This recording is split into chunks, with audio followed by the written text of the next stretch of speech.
What's up, guys? It's a beautiful Saturday morning. I'm on the way to get my new first used fit scale RC. It's a REDCAT Rampage XT that looks like it's been converted to an MT. So pretty interesting design. It's got a 2-speed. This is going to be a first for my channel.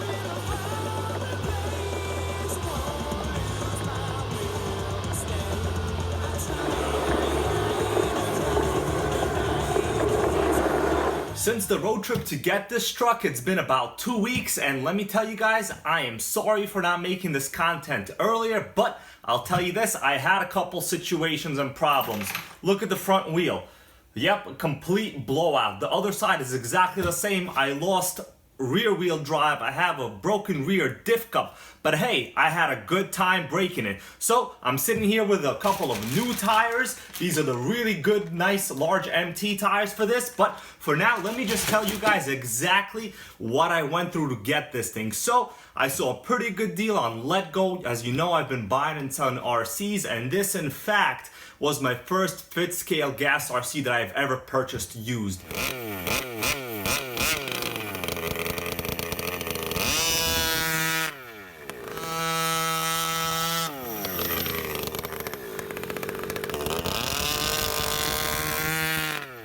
That was before I destroyed the front tires, and we'll get into the reasons why. There's a lot of complaints with the size of these tires. Yes, they are nice and big and chunky. I actually love the tread, but they are just so heavy. What I'm gonna do, and I don't think anyone's actually done this, I'm going to weigh the tires with this vintage USPS postal scale. So we're in fact gonna find out how heavy these tires are. I am also gonna look inside the engine. When I first got this, it was a non-runner, so I could not even get it to start. It seemed like it had compression, but we're gonna check inside the cylinder. We're gonna see how dirty it actually is. I don't even have a history on this RC.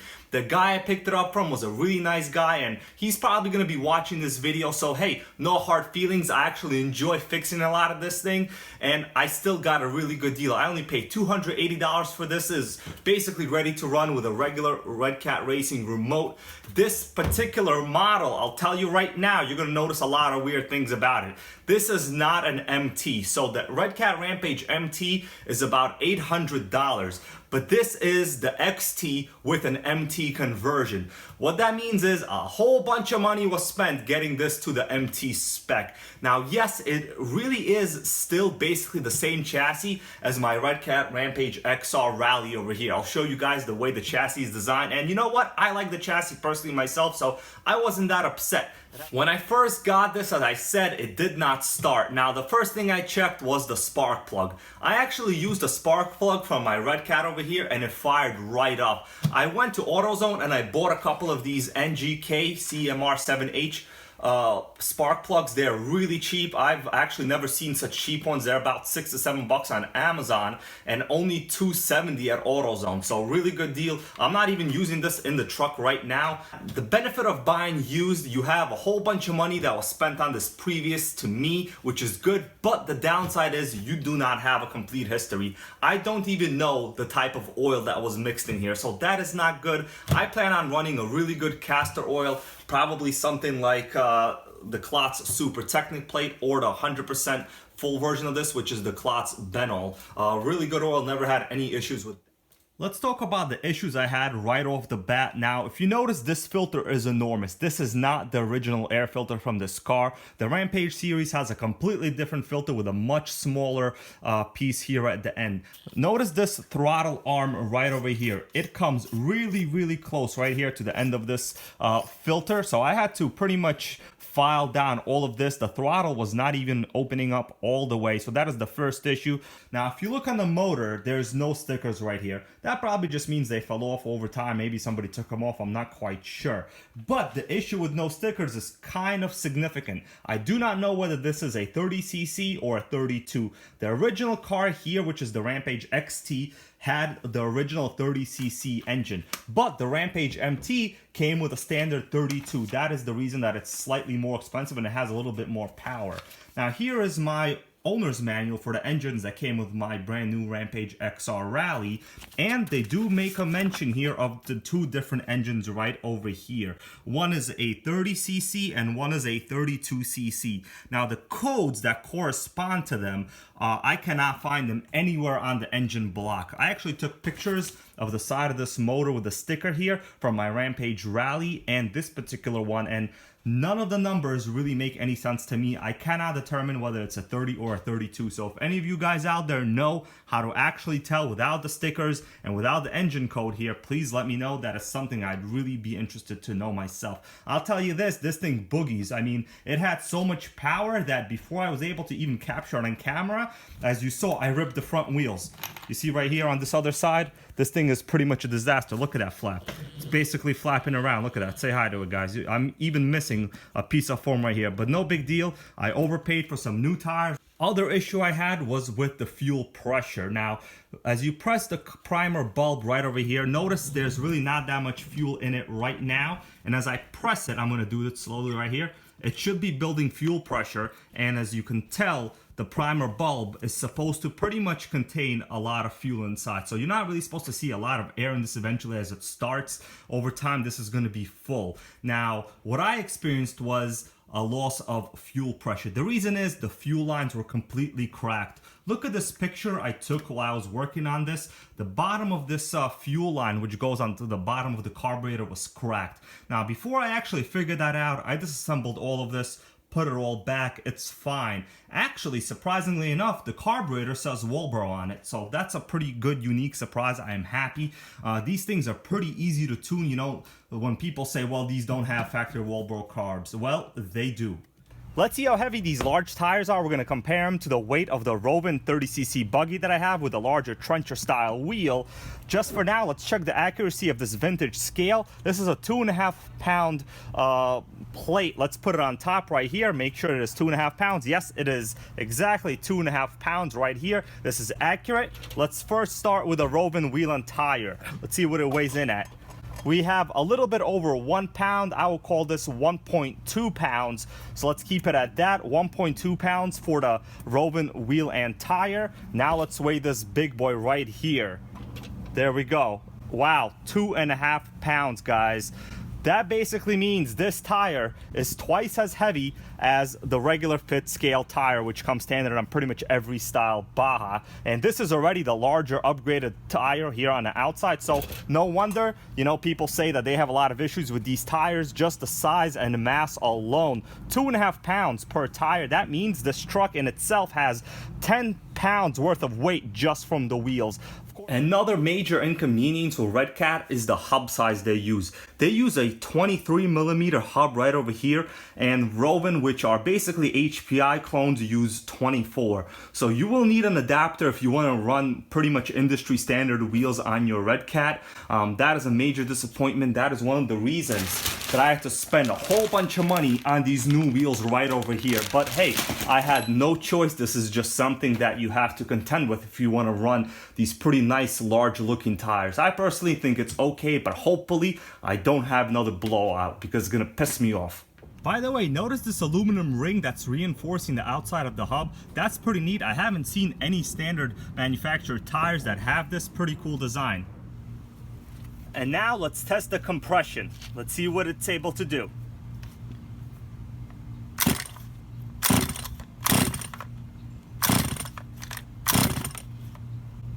Guys, I am surprised. This actually has higher compression than the two new motors I tested.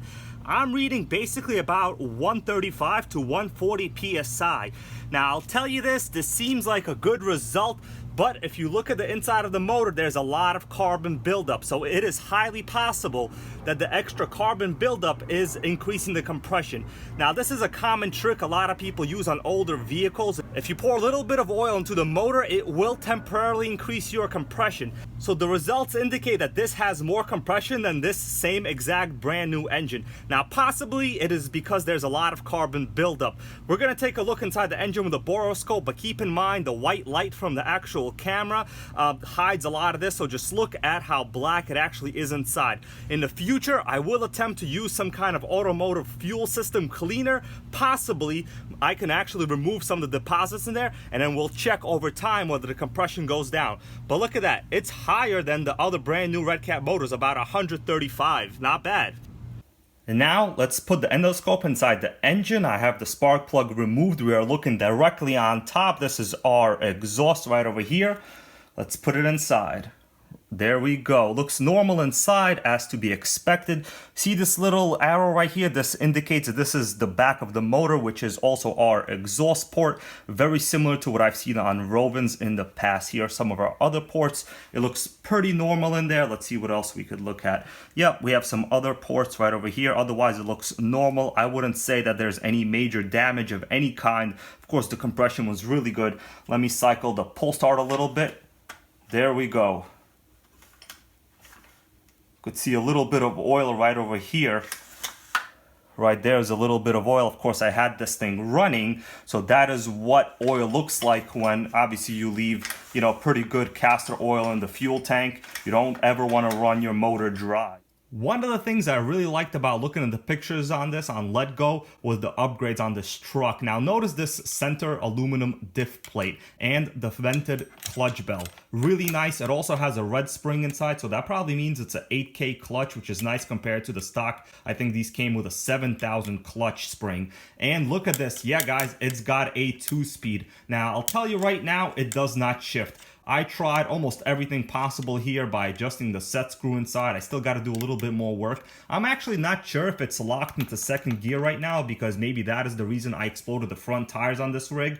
But I'll tell you guys, it is not slow. I'm pretty happy with the speed. Ironically enough, I don't know why REDCAT calls this the center diff. You could see right over here on their manual, right over here, the center diff mount set. This is basically what it is. Of course, this is the plastic part, but there is no center diff here. These cars do not have a center diff. These are just basically gears that are taking power from your clutch bell and transferring it to the center drive shafts, which, in turn are connected to your front and rear differentials. So there is no actual center diff, and that is one of the things I like about this. This thing is a solid full-time four-wheel drive type of thing. It is not like a low C where you gotta either lock your center diff or use an extremely high viscosity oil to tune it to make sure that your front or rear tires do not unload.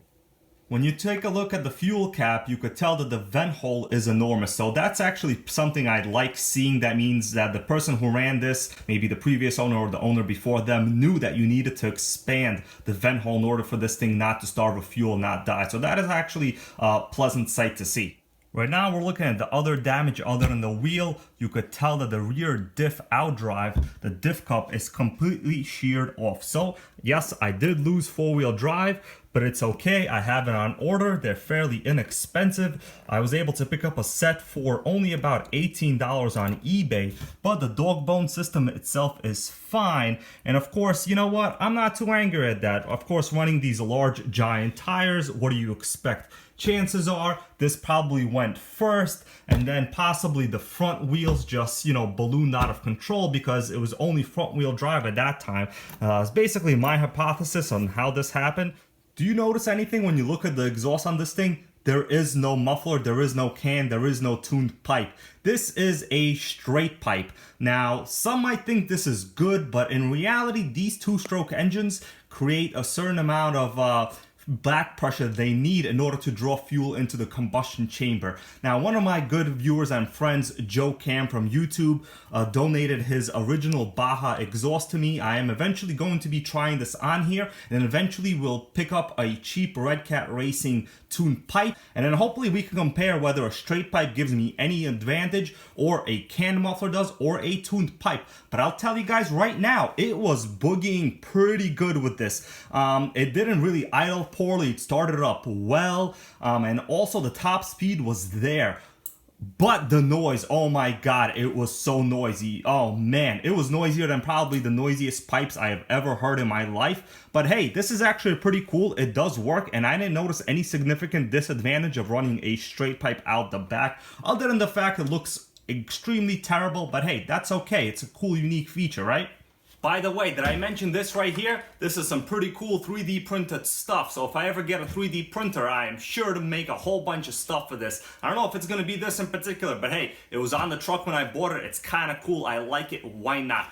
But there it is, guys. Thanks so much for watching. Don't worry, there's going to be a lot more on this. Hopefully, I can get the 2-speed to shift. We will test out the top speed on this. This thing is pretty badass. It is kind of like the dinosaur of the RC world. It was about ready to die, but hey, I came along in my Prius with terrific fuel economy, saved some money up, and I was able to buy myself this. I have a good couple of friends that gave me some cool parts. Joe Cam, thank you for that Baja can style exhaust. This will surely be interesting. I don't know if anyone's really tested the difference between a straight pipe exhaust on a fit scale, a tuned pipe, and a can pipe. For me, I enjoy that kind of stuff. But for now, stay tuned, comment, like, and subscribe. Tell me what you want to see me do with this, and then we're gonna do it together. Till next time.